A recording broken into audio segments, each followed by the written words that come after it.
بہت اہم نکتہ ہے۔ یہ ہمیں یاد دلاتا ہے کہ آخری اختیار، حتمی طاقت صرف اور صرف اللہ کی ہے، کیونکہ وہی ہے جو ظاہر اور پوشیدہ سب کچھ جانتا ہے۔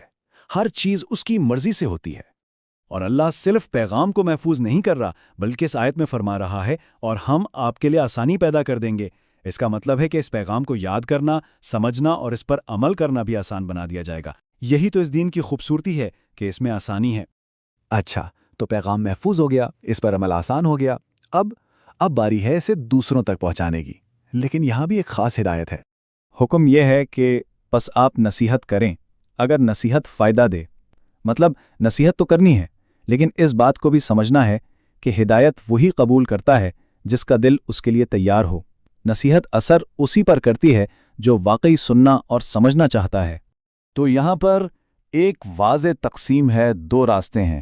ایک راستہ ان لوگوں کا ہے جو نصیحت قبول کرتے ہیں، یعنی جو شخص اللہ سے ڈرتا ہے، اور دوسرا راستہ ان کا ہے جو اس سے دور بھاگتے ہیں، جن کو بدبخت شخص کہا گیا ہے۔ اور جو دور بھاگتا ہے اس کا انجام کیا ہے؟ جو بڑی آگ میں داخل ہوگا، اور اس آگ کی حالت کیا ہوگی؟ پھر وہاں وہ نہ مرے گا اور نہ ہی سکون سے جی سکے گا۔ یہ ایک عجیب اور تکلیف دہ قسم کی کیفیت ہے، نہ موت کا سکون نہ زندگی کی راحت۔ اللہ بچائے۔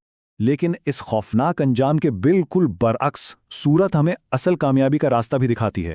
چلیے دیکھتے ہیں کہ وہ کیا ہے۔ تو کامیابی کا راستہ کیا ہے؟ قرآن بتاتا ہے بے شک وہ کامیاب ہو گیا جس نے اپنا تزکیہ کیا، یعنی سب سے پہلا قدم ہے خود کو پاک کرنا غلط عقیدوں اور گناہوں سے، پھر اور اپنے رب کا نام یاد کیا، یعنی اللہ کو یاد رکھا، اور آخر میں اور نماز پڑھی، یعنی اس یاد کو عمل میں لے آئے۔ پاکی، ذکر اور پھر نماز۔ لیکن پھر بھی ہماری ایک کمزوری سامنے آتی ہے، مگر تم لوگ دنیا کی زندگی کو ترجیح دیتے ہو۔ ہم اکثر اس عارضی فانی دنیا کو ترجیح دے دیتے ہیں، حالانکہ آخرت بہتر ہے اور ہمیشہ رہنے والی ہے۔ یہ وہ حقیقت ہے جسے بار بار یاد دلایا جا رہا ہے۔ اور اب ہم سورت کے آخری حصے کی طرف آتے ہیں جو اس بات کی تصدیق کرتا ہے کہ یہ جو ساری باتیں ہم نے سنی ہیں یہ کوئی نئی نہیں ہے، یہ ایک ابدی سچائی ہے۔ آیت کہتی ہے یہی باتیں پرانے صحیفوں میں بھی موجود تھیں۔ اس سے قرآن کا پیغام پہلے کی آسمانی کتابوں سے جڑ جاتا ہے۔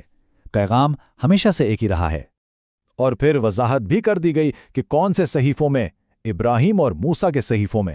اس سے یہ بات پکی ہو جاتی ہے کہ توحید یعنی ایک اللہ کی عبادت اور آخرت پر ایمان، یہ پیغام ہمیشہ سے انبیاء کی تعلیمات کا مرکز رہا ہے۔ اور اس کے ساتھ ہی سورت ہمیں ایک بہت گہرے سوال کے ساتھ چھوڑ دیتی ہے۔ یہ سارا پیغام سننے کے بعد اب فیصلہ کرنا ہے کہ کون سی زندگی واقعی بہتر اور ہمیشہ رہنے والی ہے، یہ فانی دنیا یا وہ لا فانی آخرت۔